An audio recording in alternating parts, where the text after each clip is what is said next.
Omar con H presenta Conspiranoia. Muchas gracias, Carlos, por esta presentación de este mugroso podcast.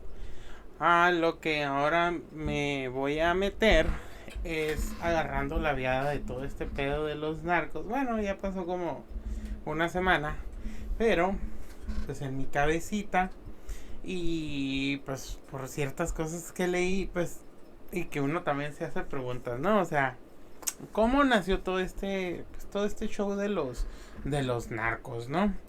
De hecho, pues sí está muy cabrón todo este pedo de saber la historia del narcotráfico, porque es algo muy largo y sí está difícil de entender. Así que dije, bueno, me voy a ir como que a lo fácil, a lo que puede que llame la atención. No sé, porque dije, bueno, está cabrón estar diciendo cómo empezó todo este pedo. Pero dije, pues me voy a centrar en las figuras del narcotráfico, ¿no? Quiero decirles que, pues, al parecer, los primeros traficantes, pues, fueron los sinaloenses y los chinos. Mm, digamos, bueno, también traficantes, decir, esa es una palabra muy grande, ¿no? Pues de que lo plantaron, de lo que pues que lo distribuyeron, porque pues hay que mencionar pues que depende de las legislaciones, pues todo esto de las drogas, los estupefacientes, pues había épocas donde eran legales, luego ilegales, luego pues que se hacía de la vista gorda el pues el gobierno, pero pues les traigo pues los narcotraficantes de antes, ¿no? Así que ya podemos decirlo con todas sus letras de que pues estas personas eran narcos y pues que pues irrumpieron en la sociedad mexicana y en la política mexicana pues de una manera que ya estamos acostumbrados, pero para esos tiempos pues sí era algo raro, ¿no? La primera de ellas y que pues es muy, yo creo que es de las más conocidas, cuando empiezas a buscar sobre esto, es sobre Lola la Chata. Lola la Chata pues fue la primera gran narcotraficante de la Ciudad de México, la cual se llamaba María Dolores Esteves Zulueta. Y esta persona pues era hija de unos comerciantes pobres del barrio de la Merced, ¿no? Vendían chicharrones y verduras en el puesto de su mamá, pero ella desde los 13 años empezó su carrera delictiva distribuyendo marihuana, morfina y heroína dentro de una canasta, ¿no? Y pues nadie sospechaba pues que esa morrilla pues ya andaba haciendo sus primeros pininos de narcotraficante, ¿no? Pues en esa, pues la Lola la Chata, la importancia que tiene, pues es de que de ser una proveedora local terminó siendo una traficante internacional, en el que usó pues una compleja red de distribución y la tecnología de ese entonces. Estamos hablando pues de los años 20, y pues que estuvo dentro y fuera de la prisión durante casi 30 años. Hizo que tuvieran algunos desavenencias los gobiernos de México y Estados Unidos, y de hecho una de las últimas fue de que por decreto presidencial pues fue capturada, ¿no? Bueno, igual vamos a platicar sobre eso un poco más adelante, pero sí es una de las cosas que tiene pues Lola la Chata y que también se le conoce, ¿no? Por ejemplo, en 1920 México promulgó disposiciones sobre el cultivo y comercio de productos que degeneran la raza. Eso era pues que estaba prohibiendo la marihuana, la cocaína, el opio, la morfina y la heroína. Antes muchos de esos productos hasta se vendían en las farmacias o los mismos doctores la recetaban. También empieza a ponerse en el código penal que son delitos en contra de la salud, la venta y consumo de enervantes y también la producción. Esto lo que hizo pues que hubiera una mayor persecución policíaca y se impondrían castigos como la rehabilitación forzosa o la reclusión. Pues básicamente ya en 1929 con estas legislaciones la criminalización nacional de las drogas estaba completo. Eh, en la Ciudad de México en 1930 la marihuana y la heroína eran pues las drogas más consumidas. Entonces pues Lola se dio pues cuenta sobre esto y pues es cuando empezó a hacer todo este show, ¿no? Ella pues desde muy joven no solamente pues vendía pues drogas, ¿no? Sino que también fichaba dentro de un cabaret. Fichar pues no siempre tiene que ver con la prostitución, pero pues sí da paso, que es básicamente que pues los hombres te pagan, bailan contigo, platicas con ellos, te la sientas en las piernas, o sea, no, puede que llegue al contacto físico, pero no tan sexual, ¿no? No siempre, pero eso es lo que digamos que eso es lo de fichar, ¿no? Entonces ahí en el cabaret conoció a Castro Ruz Urquizo, que era un hombre mayor que conocía sobre el negocio de la distribución de drogas y con el cual huyó a Ciudad Juárez, Chihuahua, donde aprendió pues muchas cosas relacionadas con el mundo del narcotráfico. Por su juventud y su inexperiencia fue encarcelada varias veces y la misma Dolores decía que para que la soltaran pues le entregaba pues pequeñas sumas de dinero a los policías y dejara que se manosearan los policías pues a ella, ¿no? Y una de las cosas que también dice es que cuando la perseguía el servicio secreto mexicano lo obligaban a acostarse con ellos, y pues lo mismo le hacían a sus compañeras, ¿no? También con los contrabandistas de drogas con los que trabajaba Lola, pues le daban pues una buena comisión por lo que ella realizaba de las ventas de droga y pues también ejercía como sus amantes en turnos. Entonces, pues Lola la Chata regresó a la Ciudad de México, se casó con un tal José Trinidad Jaramillo, que era un ex policía corrupto y que gracias a sus contactos que tenía pues en la policía podían operar de manera tranquila y tenían pues protección para vender la droga. Lola la Chata era odiada por las autoridades y la prensa, pero las habitantes de su colonia siempre era amada porque ella siempre estaba ayudando a esas personas y pues nunca fue delatada pues en su colonia, ¿no? En 1940 pues se divorció, bueno, antes se divorció de José Trinidad Jaramillo y se casó con un tal Enrique Antonio Escudero, que era un agente del servicio secreto que después se divorciaría, ¿no? O sea, ya estamos viendo que pues esta Lola pues era pues sumamente inteligente a la hora de saber con quién se casaba o con quién hacía pues tratos, ¿no? Entonces, en 1945, Manuel Ávila Camacho promulgó una ley de emergencia, todo esto por el pretexto de la Segunda Guerra Mundial, que estableció debido al aumento de los individuos dedicados al tráfico inmoral, como se le decía, el tráfico de drogas en ese tiempo, y suspendía las garantías individuales de todas las personas que infringieran las legislaciones en materias de droga. Entonces a la primera que se le aplicó esto pues fue a Dolores Esteves, a Lola la Chata, ¿no? Que para ese entonces para las autoridades federales era considerada la enemiga número 1 del país y por lo que fue pues detenida, ¿no?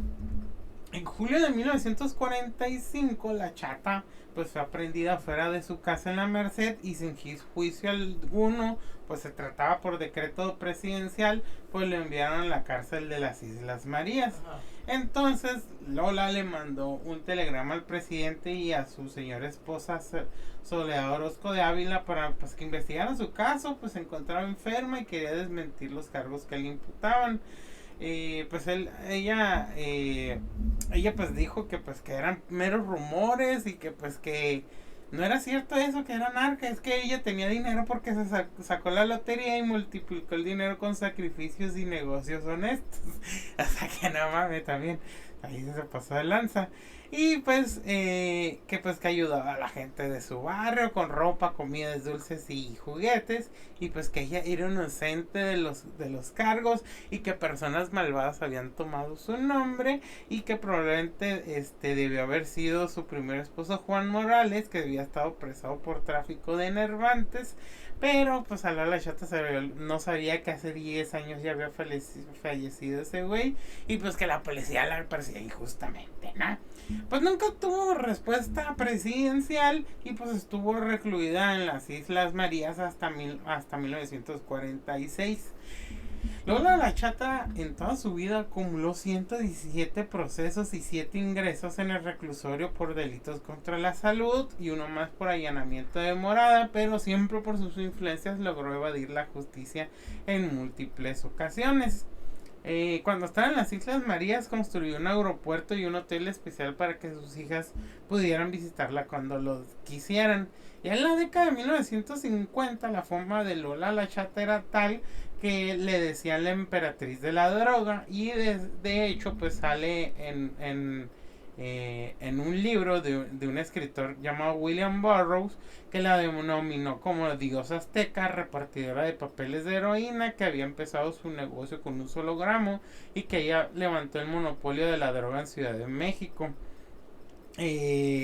La prensa de esa época decía que era una cínica que traficaba y que siempre lo negó hasta los últimos días de su vida, y que tenía pues una red de distribuidores de narcóticos en toda la urbe y que pues hacía tratos descarados con los policías y gente de gobierno corrupto, y pues que eran así, pues era una cínica desvergonzada, ¿no?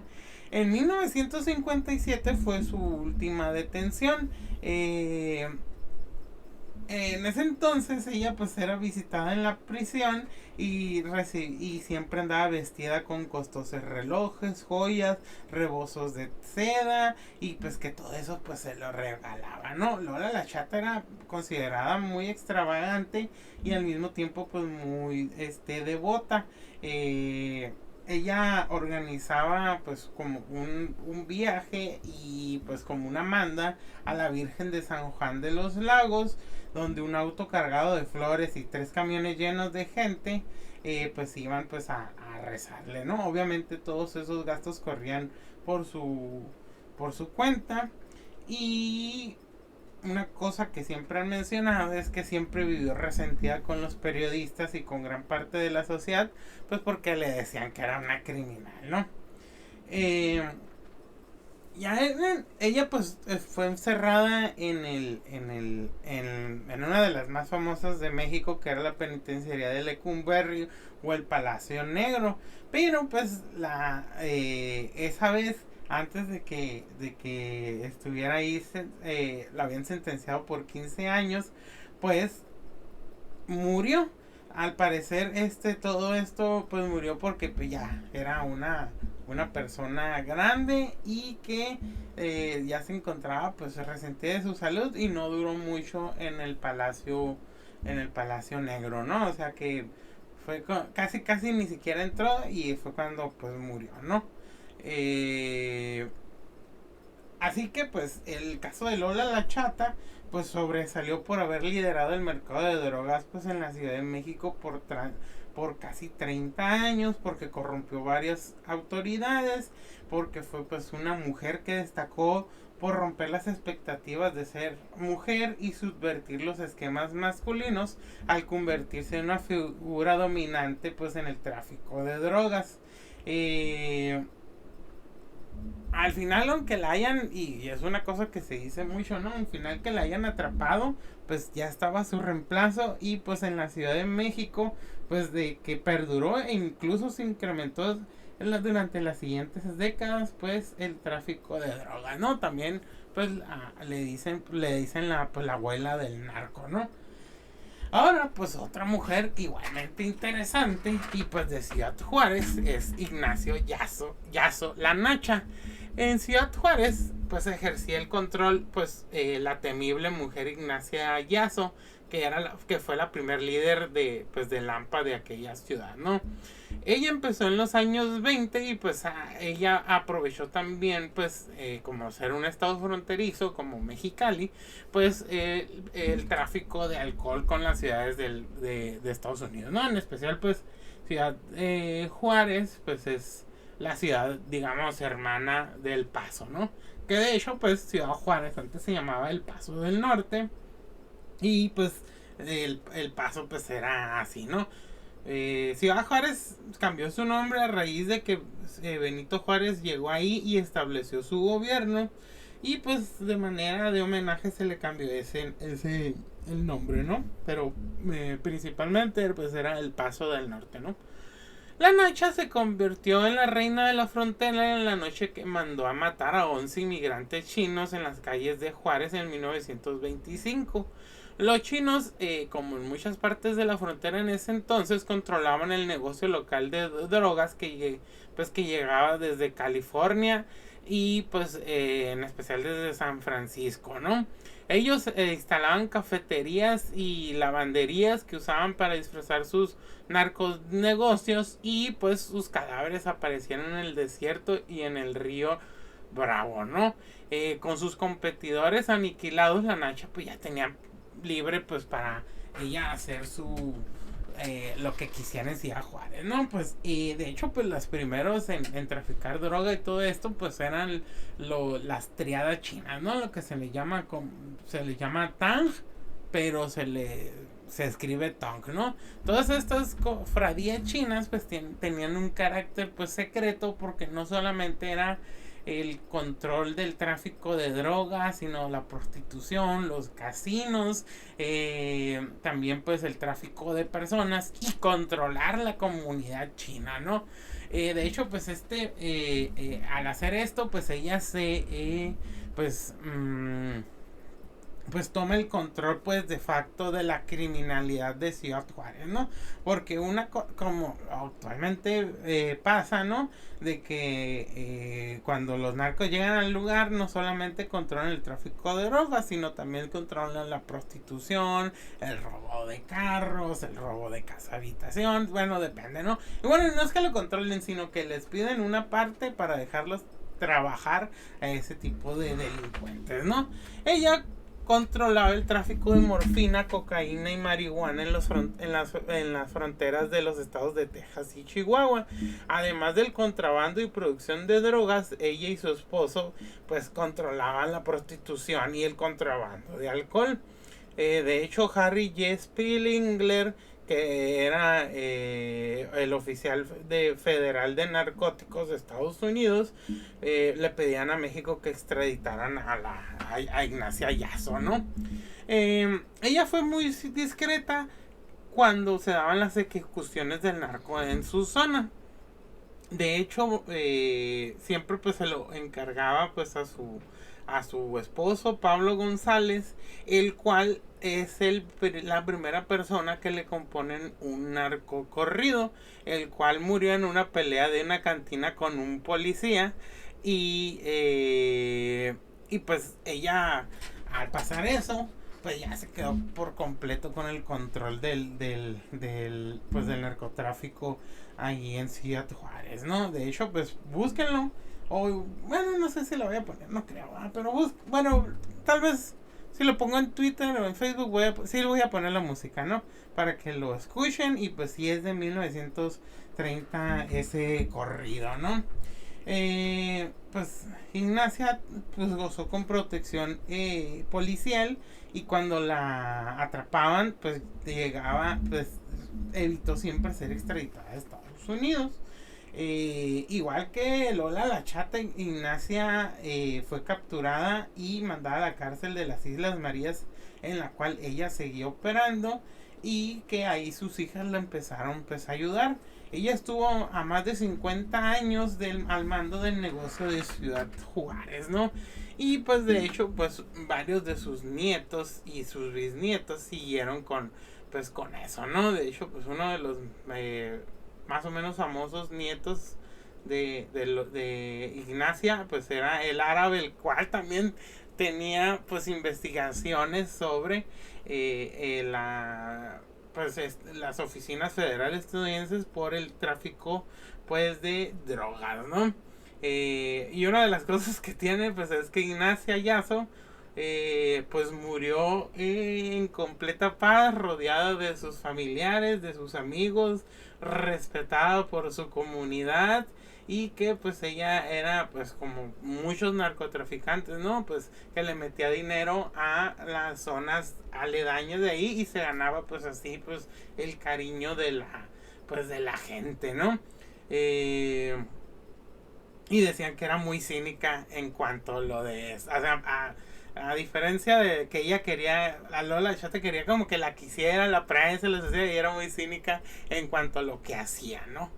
Ahora, Pedro Avilés, el León de la Sierra. Este cabrón también tiene su corrido, el cual pues es el clave 7, ¿no? El León de la Sierra pues es considerado oficialmente como el primer narcotraficante de México. Nacido en La Vainilla, en Sinaloa, él tuvo conexiones con la mafia italiana y en 1978 murió en una emboscada a traición ahí en los... ay, ¿cómo se llama esta madre? En la Y, ¿no? Bueno, él pues se ganó su alias por montar en zona sus centros de operación, y que pues en el Triángulo Dorado pues es que era muy bravo, ¿no? O sea, de que una vez mandaron a varios policías y güeyes que lo querían matar, y pues que el León de la Sierra pues los mató a todos, ¿no? Él sembraba y cosechaba y distribuía droga pues especialmente en el Triángulo Dorado, ¿no? El León de la Sierra ya traficaba cocaína y marihuana, y cuando se hizo socio del rey del opio Max Cosman, miembro de la pandilla de Benjamin Bugsy Siegel de la familia Lucky Luciano, la cual operaba en México desde 1940, pues su negocio se internacionalizó, ¿no? La red del León de la Sierra llegaba desde Culiacán hasta Mexicali, de Culiacán hasta San Luis Río Colorado, y pues también hasta Tijuana, ¿no? También le decían Don Pedro. Y cuando fue la Segunda Guerra Mundial, gracias a la política no reconocida de puertas abiertas del gobierno estadounidense, pues traficó miles de toneladas de droga hacia ese país, ¿no?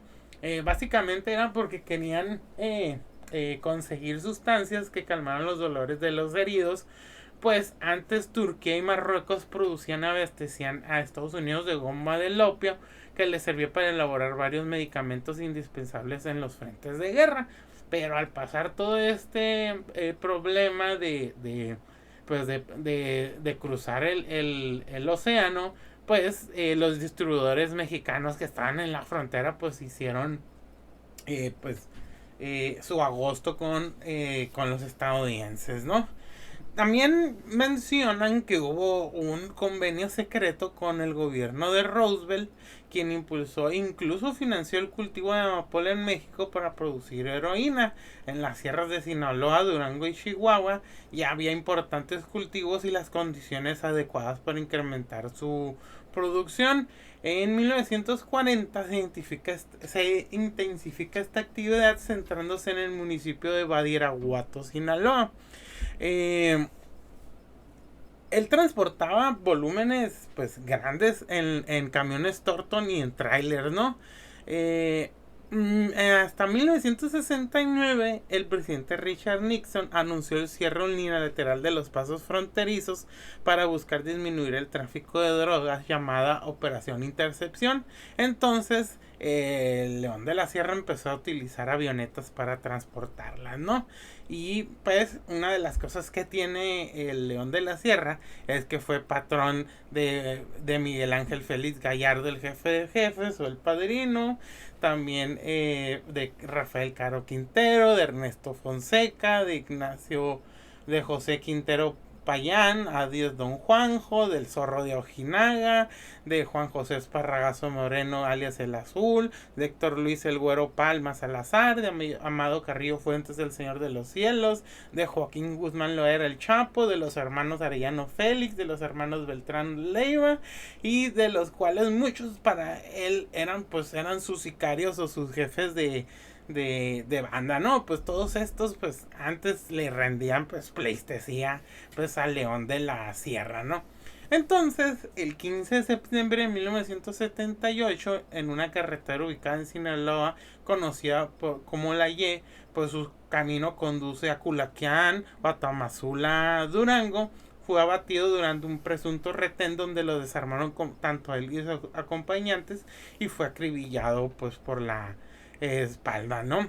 Se dice que ante su tumba el cochiloco juró vengar la traición al León de la Sierra, y lo habría cumplido después de que ejecutara a Vicente Alcalá, el capitán que supuestamente habría ordenado el asesinato del León de la Sierra, ¿no?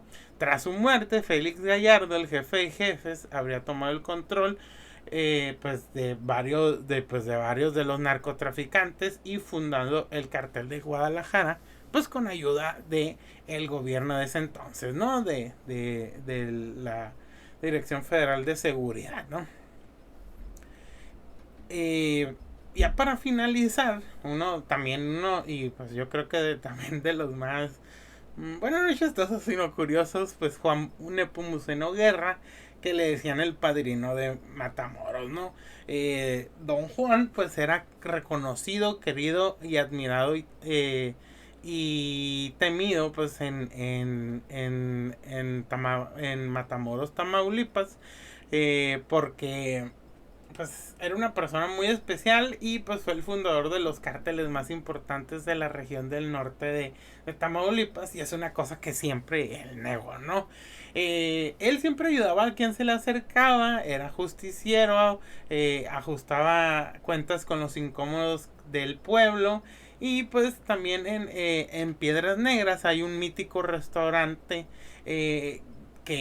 donde ahí él pues a veces estaba, y pues que era muy famoso porque era de él, donde los cabritos colgaban al carbón del ventanal, y que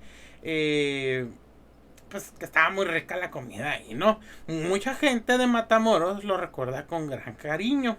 Andrés Cuellar, historiador y cronista de la ciudad, dice que por aquellos días a Juan N. Guerra, como también le decían, era la Suprema Corte de Justicia. Cuando alguien tenía un problema y nadie le resolvía, acudían con Juan N. Guerra y él resolvía el problema. El único negocio fuera de la ley que reconocía públicamente fue de contrabandear whisky entre México y Estados Unidos en los años 30, cuando Al Capone encabezaba la mafia de aquel país. Se asegura que su poderío creció con la incorporación de casa de juegos, tratas de blancas y el robo de automóviles, pero ante el embate del tráfico de drogas se fue alejando de la red delictiva, y pasó a manos de su sobrino Juan García Abrego, ¿no? Durante el sexenio del presidente Manuel Ávila Camacho, Juan N. Guerra fue agente de la Policía Judicial del Distrito Federal, siendo procurador Francisco Castellanos. Su vínculo con el poder político local era tal que Roberto, su hermano menor, forma parte del gabinete estatal del gobierno de Práxides Balboa, y el hijo de este llegó a ser alcalde de Matamoros en 1984. Una de sus características es que siempre se presentaba como un hombre de negocios, ¿no? Fue hasta mediados de la década de los 70 que la organización criminal de Juan Nepomuceno incursionó en el tráfico de las drogas. No lo había hecho porque pues al padrino no, como que le generaba dudas, y que pues que eso le iba a poner pues en la mira de los estadounidenses, ¿no? Y pues sí aceptó la propuesta, pero pues dejó, pues, como les había dicho, pues a su sobrino, y pues que se le considera pues el fundador del cártel de Golfo, ¿no? Otra de las leyendas que tiene pues también es de que pues era pues un asesino a sangre fría, y pues que asesinó a varias gente, y uno entre de los más importantes es que se dice que mató al hijo de Pancho Villa, y también que le disparó un hombre por hablar demasiado altas piedras negras, ¿no? Esto es una nota de 1960 que se hizo en Madrid, ¿no? Un hijo de Pancho Villa muerto a tiros por unos contrabandistas. Miércoles 27 de abril de 1960. El teniente coronel del ejército Octavo Villa Cos, hijo del célebre general revolucionario Pancho Villa, fue muerto a tiros por unos contrabandistas en Matamoros, población situada en la frontera con Estados Unidos. Se atribuye el asesinato a Juan N. Guerra, quien dirigió una banda de activos contrabandistas que se dedicaban principalmente a exportar clandestinamente café a la República del Norte. Hace poco tiempo que el teniente coronel Villa había decomisado una gran partida de café. Los contrabandistas intentaron sobornándole, llegándole a ofrecer 250,000 pesos si les permitía continuar su tráfico ilegal, pero al negarse Villa y acceder y mostrarse dispuesto a proceder enérgicamente contra ellos, le prepararon un encerrado en un bar de la localidad donde le acribillaron a balazos. Se recuerda que hace cerca de 40 años Pancho Villa fue asesinado a tiros cuando regresaba de cobrar un banco la pensión que le había concedido el gobierno, ¿no? También otra de las cosas que se dicen es que mató a su primera esposa, Gloria Landeros, a la que se le recuerda como una mujer muy bella, y que lo mató por celos al encontrar platicando con Adalberto Martínez el Resortes, único testigo de su muerte que finalmente fue declarada accidental, ¿no? En 1991 lo apresaron unas semanas por cargos de evasión de impuestos, pero no pasó más que unas horas en la cárcel, ¿no? O sea, estaba, pero no estaba, y pues fue la última vez que pues pisó la cárcel, y solamente fue por evasión de impuestos, ¿no? Y estuvo unas horas, lo sacaron, y se supone que pasó algunas semanas, pero no, fueron poquitas horas, y pues él compró generaciones enteras de alcaldes, gobernadores, comandantes de la policía y administraciones de aduanas en Tamaulipas, ¿no? Él murió el 12 de julio del 2006 a los 86 años y murió en relativa paz. De hecho, en el 2015 el gobernador de Tamaulipas, Egidio Torre Cantú, inauguró una calle en su nombre en la colonia popular Reserva Territorial Campreste, en la ciudad de Reynosa, con una inversión de 8.5 millones de pesos, ¿no? Pues ese fue el padrino de Matamoros, ¿no? Estas personas pues eran pues digamos como que son los primeros pasitos, ¿no? Los primeros pasos del narcotráfico aquí en México. Pues están pues interesantes. Si ustedes se saben de otro, pues díganmelo y pónganmelo. Y pues pues muchas gracias por escuchar esto. Pues esto fue más que anecdótico que otro. Y pues sí, les voy a poner ahí las rolas tanto en Twitter como en Facebook por si les gusta, ¿no? Y hasta la próxima.